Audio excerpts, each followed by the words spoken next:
Good morning, everyone.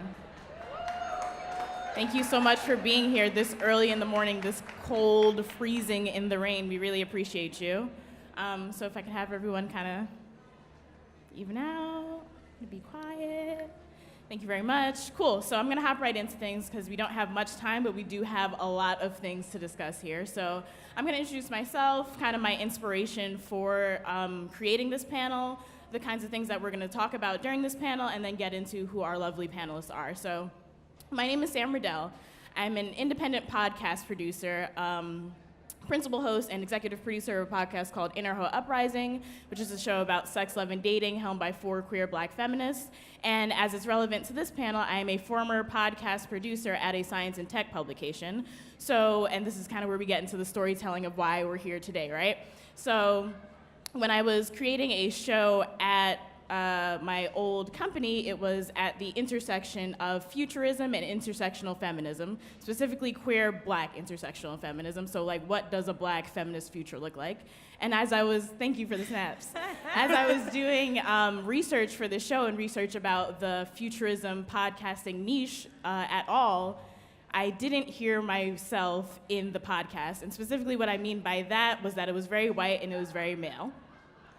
And that was concerning for 2 reasons, right? So when we talk about like these big concepts like futurism and what's next for our society, you might agree with me, but I think that all of our voices need to be included in that kind of conversation, right? But then specifically when we talk about white men existing in this space and we think about the fact that for maybe the past 500 years, white dudes have been telling the story of where we're going in society, and you might agree with me here too, we're kind of in dire straits right now as a society. And in those same centuries where white men have been dominating the conversation, people at the margins have been left out of that conversation. And so I think it's crucial that we have people at the margins in the conversations about futurism, specifically in a forward-facing medium like podcasting. So that's what we're talking about here today, right? So on this panel, we will discuss the nature of this podcasting niche, how this space affects us as listeners and creators, and by us I mean folks at the margins, specifically Black women today, because that is who our panel comprises of. And lastly, actionable ways that we'd like to see change in the space to create better shows. And so I'm gonna kick it over to our panelists by just having you guys introduce yourselves, and we can start off with Naima. Hey everyone, my name is Naima, and I'm known mostly as Queen. I am the co-host and co-producer of Tea with Queen and Jay podcast. Writer, science enthusiast, and a regular chick from the Bronx. That's me. Yes. Hi, I'm Janina Jeff. I'm the host of a podcast called In Those Genes, which is a podcast that uses genetics to help African Americans uncover their lost identities. I'm also a scientist, a geneticist at a biotech company, and motivational speaker, lover of all things Black, science, tech, futurism, feminism, all the things. All the things. All of them. Hey y'all, my name is Bridget Todd. I live in Washington, D.C. I am a grassroots political organizer, activist, strategist. I also produce and host podcasts. I'm the co-host of the Afropunk podcast. I also co-host Stuff Mom Never Told You on the How Stuff Works network, and I'm the executive producer of Refinery 29's Unstyled podcast. So thank you guys, so happy to have you here. I want to start off by talking about just the podcasting climate in this specific niche, right? So if we can play audio cue 1. The news today seems pretty grim. I think our plans to build utopia kinda accidentally built the opposite. The future can feel like a blur racing out ahead of us, a bewildering landscape, the likes of which we've never seen before. We spend a lot of time talking about how things could go wrong, but much less on what it is we're actually working for. What if everything went right? Is technology moving us forward or backward? There are still many, many people out there trying to make the world a better place. And those people have some pretty wild ideas. So we want the show to focus on the technology news that matters to you. Computers, robots, rocket ships, cloning. 8 weeks, 8 big questions, 8 big answers.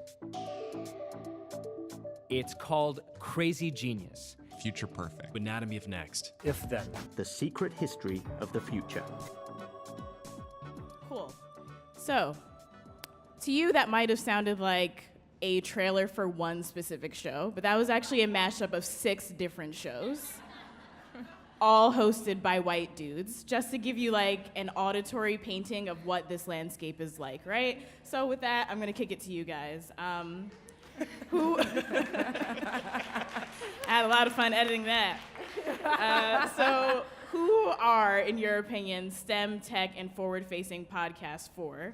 And what do you derive from the tone, host, content, subject matter, music, all of the elements that go into creating these shows? How does that impact you listening to it or listening to something like that? Whoever wants to take it. Whoever feels most moved by the white dudes talking about the future. That's the least moving thing ever, white men.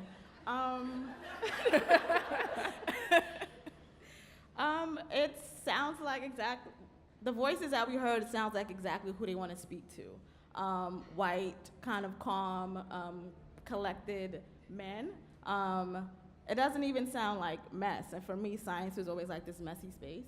And I don't know, it just doesn't sound like what science and tech actually is. So who are they fucking talking to, you know? Yeah, I agree with Queen. I mean, to me, that just sounds alienating. It just sounds, when I hear that mashup, all of the signal cues that are supposed to signal that this is not for me, I read them that way. And so it's very alienating.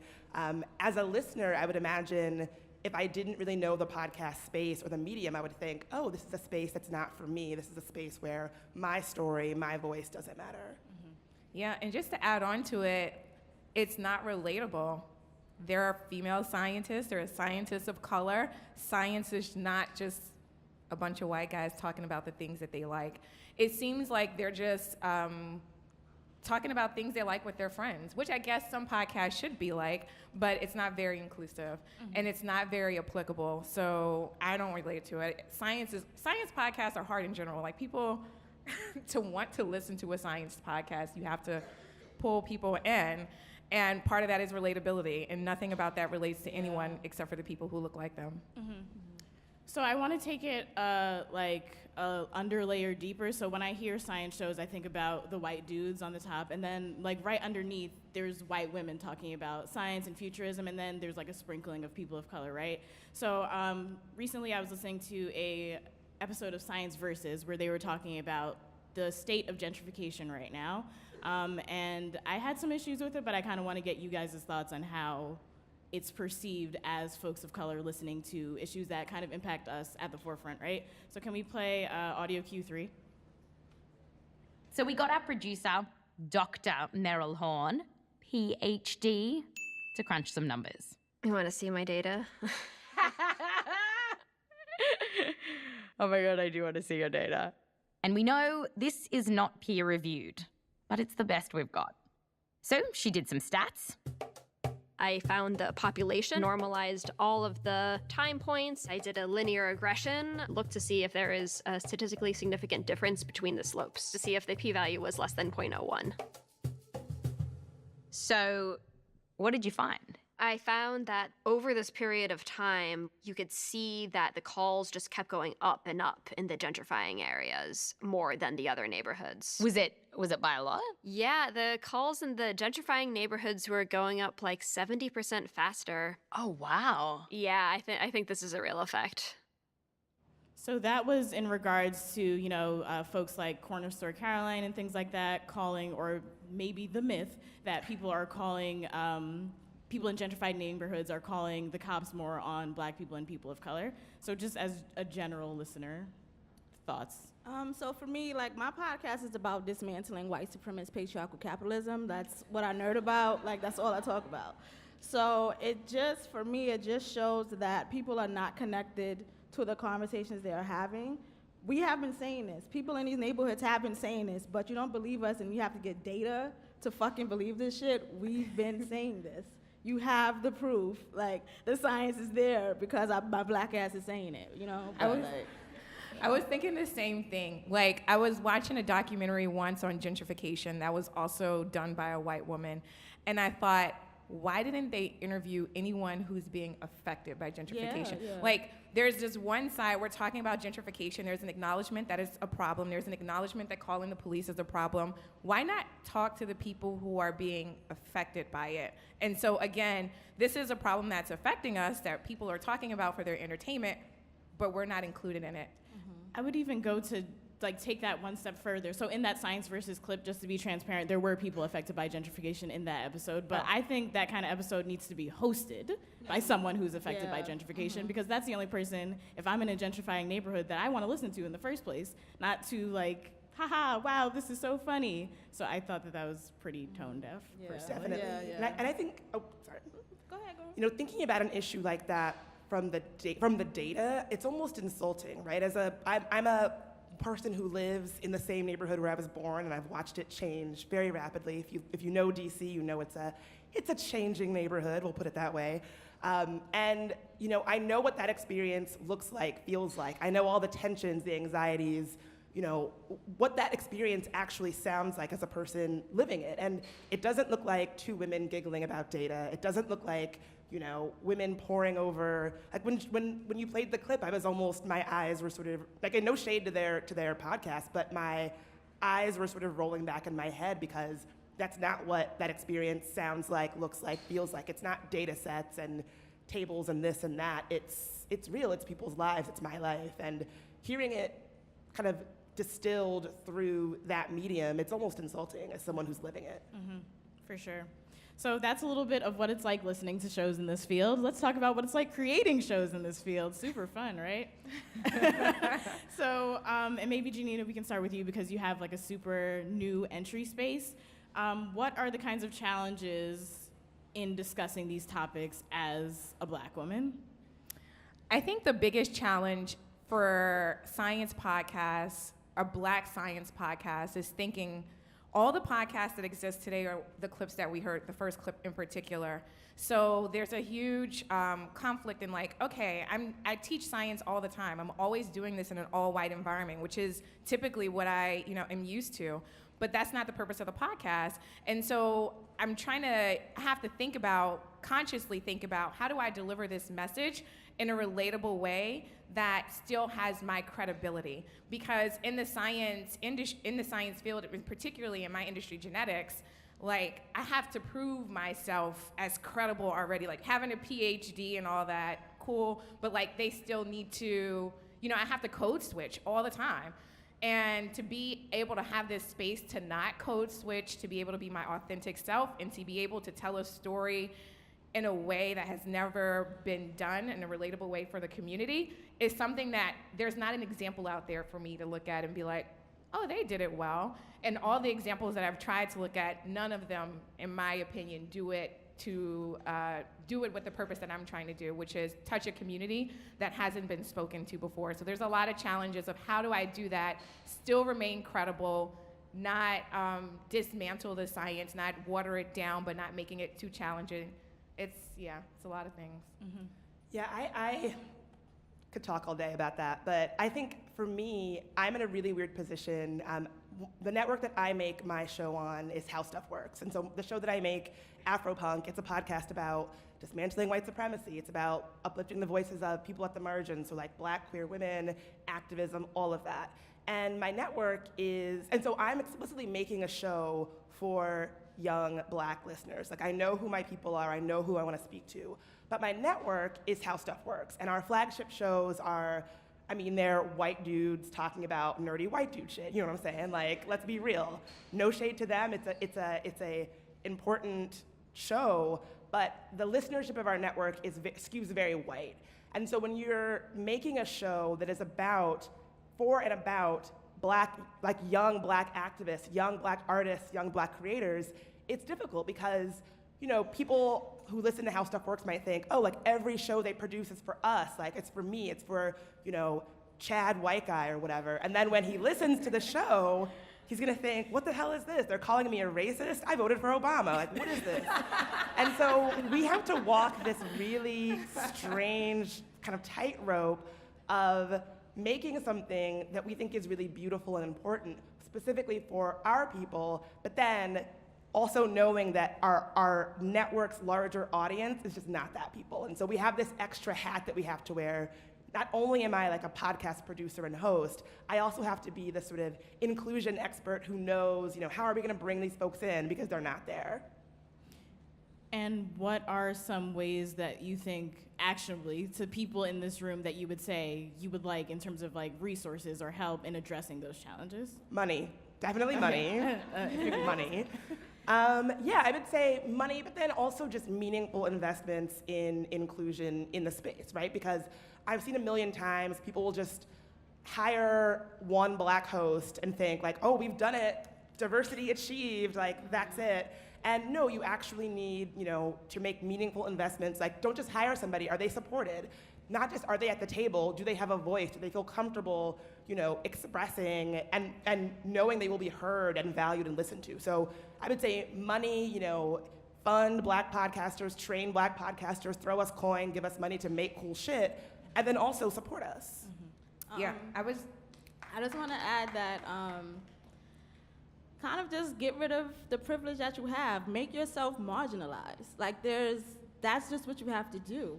If you want to include other people, if you actually want to, like first you have to actually want to do that shit, which is what most white men don't want to do. Most people don't want to give up their privilege. They don't want to give up their space. So give up the space and be a marginalized person, and then you can a little bit understand the other side and other people who need to be in the conversations. Yeah, I was just going to add on to that. I would say the biggest thing is walking to every situation, unlearning all the things you were taught before you walked in. And that's a good place to start, because once you create a safe space where you acknowledge, I don't know, and I want to learn, I genuinely want to learn in a genuine, authentic way, and I want to unlearn all the things that I was taught about patriarchy, about racism, about what I think you should be like, then you've created a safe space for people of color to engage with you. I want to take this time to play some clips from Janina, your show, and then also Queen, maybe you can introduce the clip that you sent over to me about kind of like the ways that we can create shows for us that have this science element that communicate the science well to me. So can we play, I'm just gonna say no one has ever heard these clips, so my show is developing. This is true. So this is a treat. I'm also the producer on that show, and I edited this, so if there's anything wrong, talk to me. It's not Janina's fault. Pressure's on. Can we play Q4?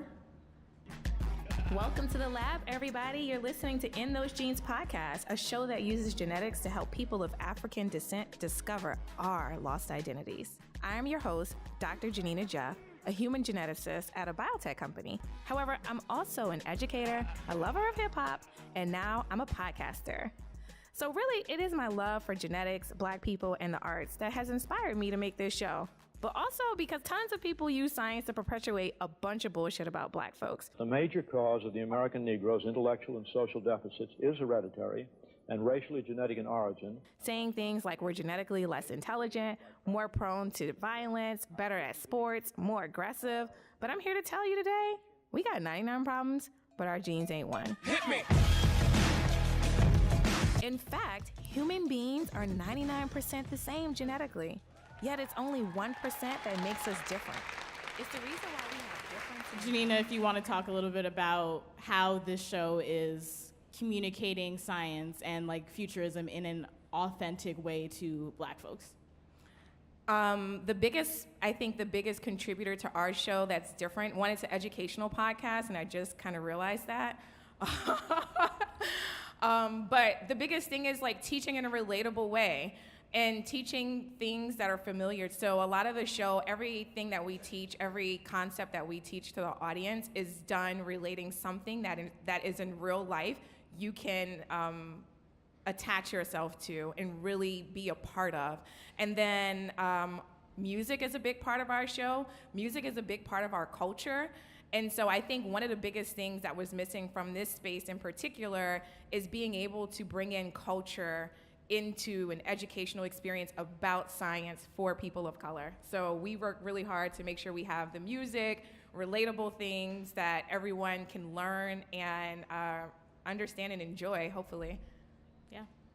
Queen, do you want to talk a little bit about the clip that? Yeah, so I sent Sam a clip from a podcast that I listened to called Marsha's Plate, and the hosts are three trans folks, two trans women and one trans man, and three black trans folks. Yeah, three black trans folks, and they're talking about how matriarchy is better, but they use the example of chimpanzees and bonobos and how those different apes are socialized to be patriarchal or matriarchal. So that's the clip. Can we play clip 6 or Q6?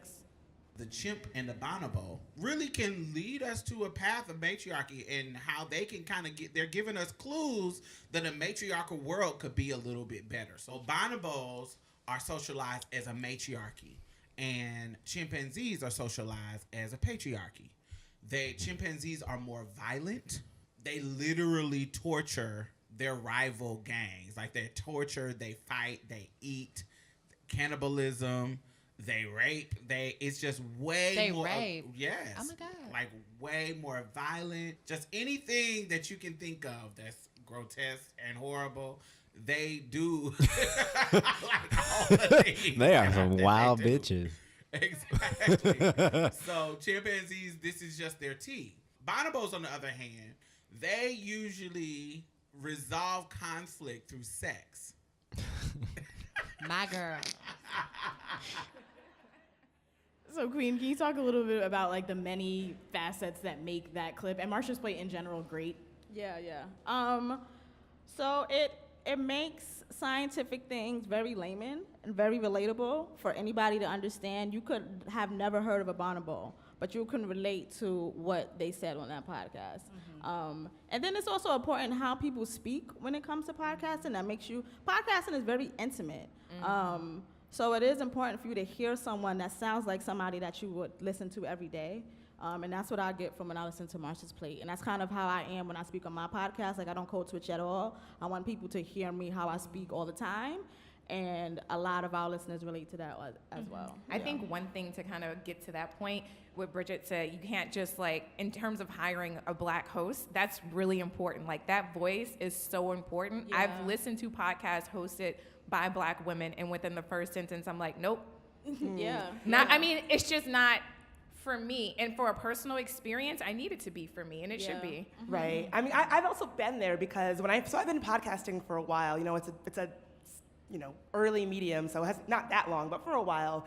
And I will remember when I first started, I was trying to do this like Black Ira Glass voice, sort of like, hello, welcome to the podcast. And it wasn't me. And I go back and I listen to them and it just sounds like, and I remember that tension of, do I talk like myself or do I talk like who I think people need me to be to respect me? And having to figure that out on the microphone was awful. And going back and listening to those episodes is torture for me. But you're right, and I think that as black women podcasters, I think that you have to own that. You have to say, this is my voice, this is how I speak, either like it or don't like it. And I think you're right, I have listened to those shows where I think, oh, this person is still sorting that out, and I know what that feels like.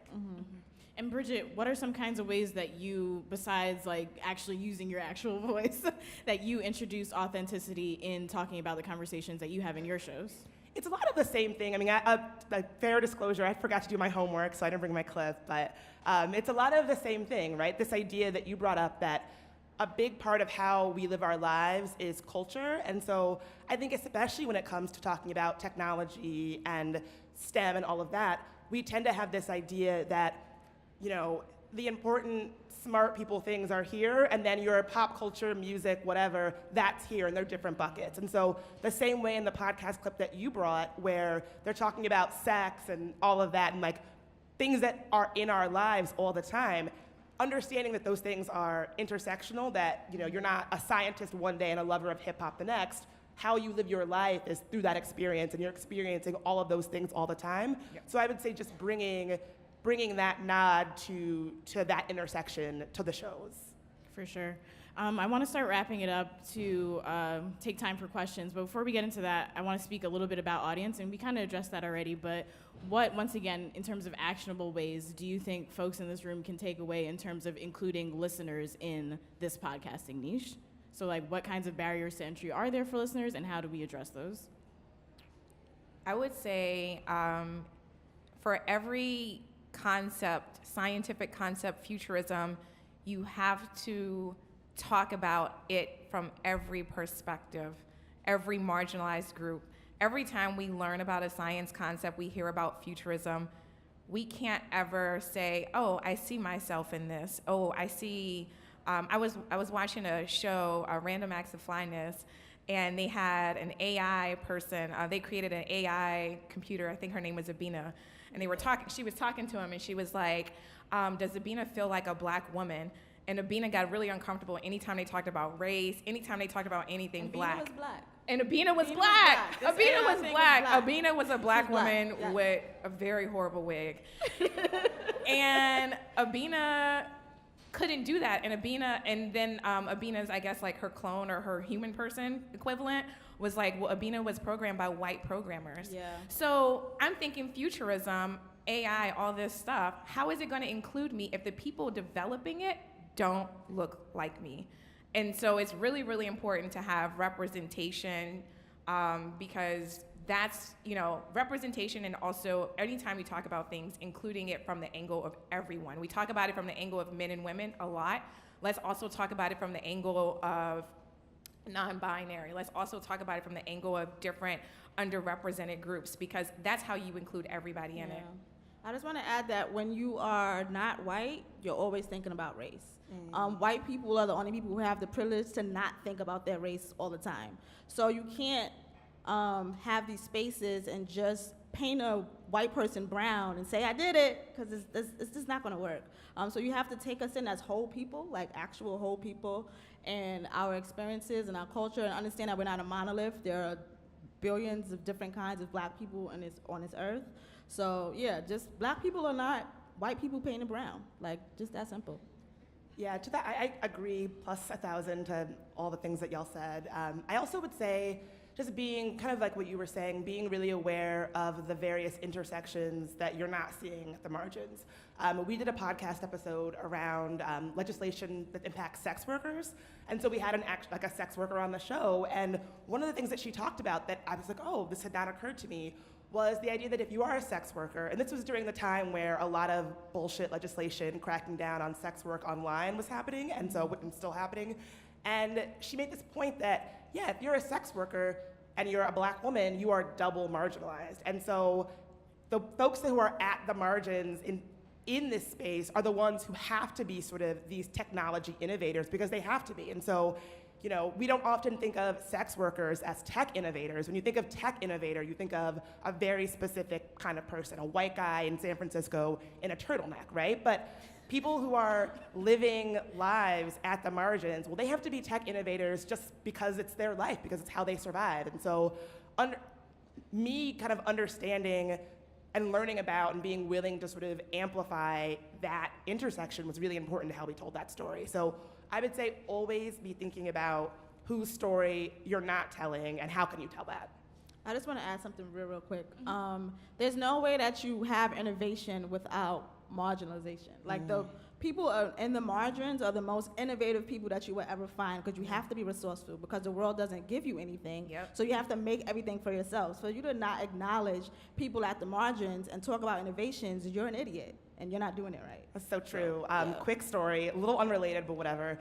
So I just got my hair braided for this event, so you're welcome. You look cute, girl. Thank you. And what's funny is that, so the woman who braids my hair, it's completely like an illegal black market, like braiding hair out of people's homes is against the law, I think. Really? And so this woman comes to my apartment. Everything we do is against the law. Right, yeah. I know that sounds wild. Like, look it up, I'm not kidding. Everything. And so basically, this woman, in order to have this thriving, sustaining business, she has this network of ways of using tech platforms. So how does she get clients? Instagram, right? Like, DM me for this.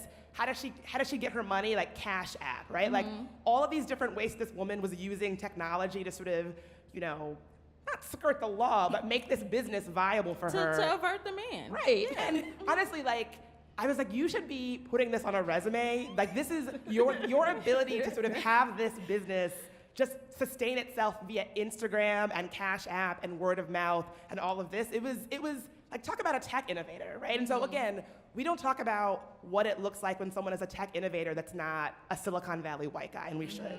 Yeah. By a show of hands, can I see how many folks are interested in asking questions? Okay, cool. I just wanted to see where to take it. So follow-up question to that. Do you think the fix is creating shows, like siphoning ourselves off and creating our own shows and our own safe spaces, or is it staffing people of color and women of color and non-binary people of color in pre-existed, fully funded network shows, or a little bit of both? I think it should be a mixture of both. My podcast is completely independent, and I like that because I like to do whatever I want, and I'm also I don't bend. I'm doing what I want, how I want it, when I want it, so it works for me. But then I understand that there are other platforms that may need way more funding and cannot be independent, so that they would need the support of the network and things like that. So there's ways to operate outside of the system and within the system, but the thing that's really important is to just be true to you. Because the system is not going to care about you. So if you are in the space where you are using media companies, just make sure you're true to you and true to what your project or vision is. Once you stay away from that, you sold out, and that's not a cool thing. Anybody else? Yeah, I mean, I think it's a tough one that I've definitely had to think about when creating the show is like, who is this gonna reach and who should it reach? And originally when I was creating the show, I was so passionate about it being for me and for us and only about us. And I still maybe am, but like, just because we don't have it. But then also realizing it's really important for everyone to listen to this and taking a step back and saying, I have to still do what I'm gonna do, but hopefully reach people that I never thought would listen to the show. Like, if you think about it, when white men create, they're only making stuff for themselves, but we all pay attention. We all watch it, we all consume it, we all take it in. What I create is, I center Black femmes. Anyone affected by misogyny war, you're a center of what I am creating. But everyone is there. We have men listening, we have white people listening, so you can still create whatever you want and not worry about people not listening, because they will come, and that is how white men create. They create for themselves, and because they are who they are, we still consume it, we still take it in. You don't hear white men saying, I gotta make something to make, I have to be inclusive of what I'm doing. They don't do that, but we just have to consume it anyway. So like, I think if you remove that thought from it, it makes things a whole lot easier. Absolutely. I mean, that's been my experience too. And so to your question, I don't actually know. I think it's a mixture of both, like Queen was saying. But nobody calls Mark Maron a white podcaster, right? Like he's just a podcaster. He just makes things he wants to make. He has the conversation he wants to have, and we just accept that. And we kind of have to consume it. When you're a person of color, when you're marginalized, you have to engage with the dominant culture. You're just expected to engage with the dominant culture all the time. And it's not that same way with us. And so I've often said, I would love it if when I make, I guess one of my concerns about sort of having our own spaces to do that is I don't want to be compartmentalized. I make dope shows, and everybody can get something out of the shows that we make, whether you're a white person, a Black person, whatever.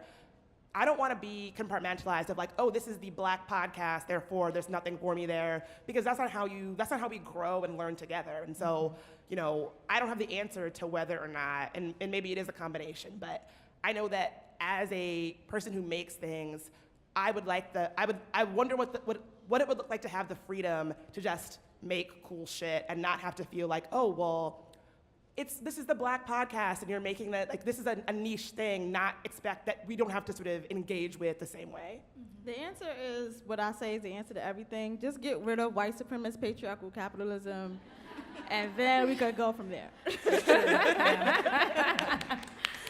One last question before we have time for that one question in the audience, and we can just circle back to the title of this panel. Who tells the story of our future, in your opinion? For me in my life, it's always been Black women. We have a panel that me and my co-host do that's called Listen to Black Women, and it's about Black oral tradition and women in podcasting, and this is just another extension of that, just passing on stories and having these conversations amongst myself. And if other people happen to tune in, like, that's dope. But yeah, so that's what it is for me. Yeah, I was gonna say the same. I was gonna say 94%, but we all know who that is. So that, I agree. Who tells the story of our future? You tell the story of your future. That's a personal thing, but also people who relate to you, people who care for you, people who are genuinely interested in you having a future. Let's start there. Mm-hmm. You seeing us in a future, that's who tells the story. Yeah, I agree. I have nothing to add. Black women be knowing, listen to us. How many times does it come where it's like, oh, well, who could we have listened to? Who was sounding the alarm? Who was saying these things before everybody else? It gets old, but it's always true, so, yeah. Yeah, and just one really important thing to that for Black women to also understand is a part of being our future, we have to take care of ourselves. We take a lot of weight of the world, and no one ever talks to us about wellness and how do we think about our futures outside of, doing for everyone else. So, yeah, that's a different panel. Well, thank you, guys. Thank you. Cool. And we have about 5 minutes, so anyone who wants to ask a question, there's 2 mics on the side, you can just walk right up. Hi, I'm Shayna. Hi. Is this working? So my question relates to what you just said. If you are, as Black women, telling a story or allowing a portal for people's stories to be told that aren't typically told, how do you go about marketing your podcast, your platform without appealing to the patriarchal da-da-da-da-da? So how do you keep your message pure and keep your audience fed, but still appeal to the wider audience? Well, I think it goes back to what you were. Oh, sorry. It goes back to what Queen was saying earlier. That she knows who her people are, right? And so I think that if you're a podcaster or making anything, the most important thing to know first is who are you making this for? And so she said, Black femmes. That's it. And so if other people want to tune in, cool. But they have to know that we're not making this specifically for them. If they want to listen, great, but we're not going to change it up to make them feel included. I want to add that there are 7 billion people on this planet. You have enough people to listen to your podcast. This scarcity model created by white supremacist patriarchal capitalism tells you that there's not enough for everybody, and there's enough for everybody in this fucking room, literally. So don't make you. It's not the truth, okay? There's enough people for you to listen to your podcast. I was just gonna also say, kind of speaking to that, one of the things that I'm really passionate about, and I think is also important in terms of marketing, is how are we reaching people who aren't listening to podcasts? Yeah. So that's really, really big for people of color, because a lot of, our families and our extended families don't listen to podcasts, and all of the marketing that's created for podcasts do not engage with them to listen to them. So our marketing... Don't even teach them how. Yeah, our marketing campaigns are gonna be completely different, and kind of get into what you were just saying. I personally don't care about reaching a mass audience. The intended audience will come. Yeah, my own parents, they still ask me, what channel on the TV can I watch your podcast? It's a constant thing. I get it every time we see each other. So yeah, I mean, the barrier to entry is different for us. For sure. All right, we only have about 1 minute left, so, okay, sure, really quick. I was just wondering if any of you all have thought about how to preserve the stories that you're creating now for the future, if we're talking about who's telling the stories for the future, like working with archives or doing any personal archiving yourselves, if this is something you've thought about. It's a great question. I'm gonna upload my consciousness to the cloud. Would you really? I don't know, but I mean, I haven't actually thought about it. One thing I do like about the digital space is everything exists forever. So I'm from New Orleans. We had Hurricane Katrina. I literally don't have baby pictures. And I always think about how amazing it would have been to be born in the face of Facebook, where you have all this archived things. So technology, the cloud. Anyone else? Oh, last question. Thank you, ladies. I wanted to ask, I think one of you mentioned that when you're listening to a podcast, you already know, okay, this isn't for me. So what are those cues of what are you looking for when you have a podcast that's Black hosted and you want to feel included? For me, it doesn't have to be a Black hosted thing. Usually, most of what I listen to is by Black women. But if you sound like I would invite you to my house, then I'm gonna listen. But if you sound like someone that I'm not gonna feel safe with, which is usually a white man, then you can't come, I'm not gonna listen to you. Also, if you're like putting disclaimers on Black things instead of just talking about Black things as they exist, that for me is a turnoff. So if you're like explaining hip hop 101, I'm gonna turn your podcast off. Yeah.